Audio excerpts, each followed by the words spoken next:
முருகனுடைய வாசம் எது? பாம்பன் சுவாமிகளுக்கு முதல்ல முருகன் தன்னுடைய நறுமணத்தை உணர்த்திய இடம் காஞ்சிபுரத்தில் இருக்கக்கூடிய கந்தக்கோட்டம்.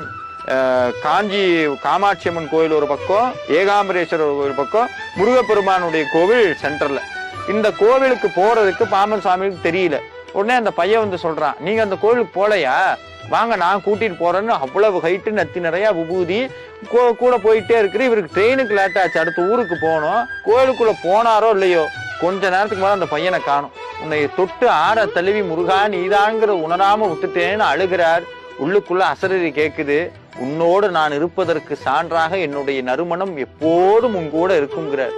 காற்றுல என்ன வருதான், தாமரை பூவோடைய நறுமணமும் விபூதியோட நறுமணமும் கலந்து அப்பவே பாம்பன் சுவாமிகளுக்கு வருது. பாம்பன் சுவாமிகளுக்கு தாமரை பூவோடைய நறுமணமும் விபூதியோட நறுமணமும் கலந்து வருதான். அப்பவே உணர்த்தி விட்டார், முருகன் கூடயே இருக்கிறார்.